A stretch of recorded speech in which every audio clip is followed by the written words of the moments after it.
So now we are going to start our topic, that is stresses in nuts and bolts. तो देखो यहाँ पे जो मैंने ड्रॉ किया है उसमें एक ट्यूब है पर्टिकुलर जिसके अंदर एक बोल्ट हम लोगों ने इंसर्ट किया है। बोल्ट के बाद वॉशर डाला है हम लोगों ने ग्रीन कलर वाला, एंड देन आफ्टर उसके ऊपर हम लोगों ने नट से टाइट कर दिया है। अब देखो जब भी आप नट को आप अभी मूव कर रहे हो, करते करते करते करते यहां तक आप लेके चले आए है ना, इस पॉइंट तक और इधर से इस पॉइंट तक, तो दोनों साइड से आप नट को कब तक मूव कर पाओगे?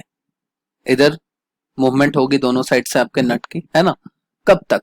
जब तक के आपका जो वॉशर है उसका जो डिस्टेंस है, वॉशर के बीच का जो डिस्टेंस है वो ट्यूब के लेंथ के इक्वल ना हो जाए। मतलब कि वॉशर का जो डिस्टेंस है वो ट्यूब के लेंथ के इक्वल हो जाएगा, तब तक के आप उसे फ्रीली टाइट कर पाओगे। मगर फर्दर क्या, उसके बाद फिर से आप एक्स्ट्रा एफर्ट अगर लगा रहे हो उसे टाइट करने में, तो क्या होगा? अभी ट्यूब के ऊपर एक कॉम्प्रेसिव लोड आएगा, है ना।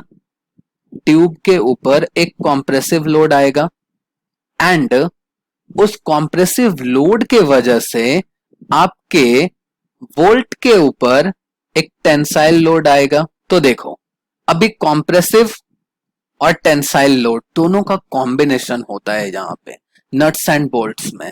ओके, तो जब भी आप ऐसे सम सॉल्व करते हो तो इस पॉइंट को काफी ज्यादा ध्यान में हमें रखना होता है। हाँ, एक और चीज कि जितना ज्यादा कॉम्प्रेसिव लोड अप्लाई होगा वहां पे, उतना ही कॉम्प्रेसिव लोड आपके बोल्ट पे आएगा, है ना। क्योंकि जितना ज्यादा आप उसे कॉम्प्रेस करोगे उतना ही ज्यादा उसमें रिएक्शनल फोर्स आएगा, है ना। लोड उतना ही रिएक्शन वाला आएगा, तो उतना ही आपके बोल्ट के ऊपर रिएक्शनल लोड आ जाएगी। तो जितना कॉम्प्रेशन उतना ही tensile. Okay, so this is the way we can find out the problems related to stresses in nuts and bolts।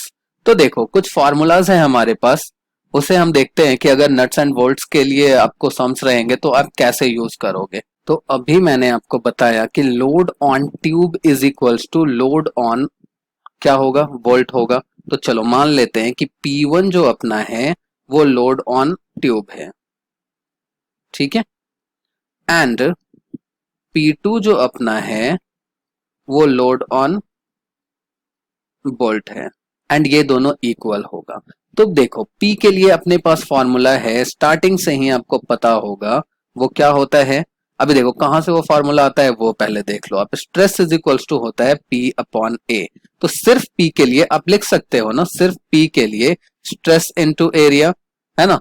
तो देखो this will give you stress into, अभी 1 लिख देते हैं यहाँ पे, और इनटू एरिया 1 लिख देते हैं, यहाँ पे लिख देते हैं स्ट्रेस 2 इनटू एरिया 2 लिख देते हैं, है ना।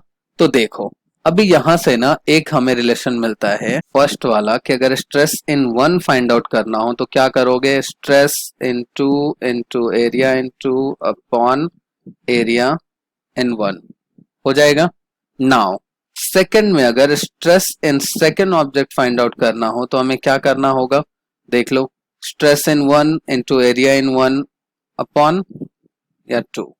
अगर टोटल लोड इसमें आपको फाइंड आउट करनी है तो क्या होगा? P1 प्लस P2 हो जाएगा। तो this will give you how much? Total load is equals to P is equals to क्या हो जाएगा? Stress in 1 into area in 1 plus stress in 2 into area in 2।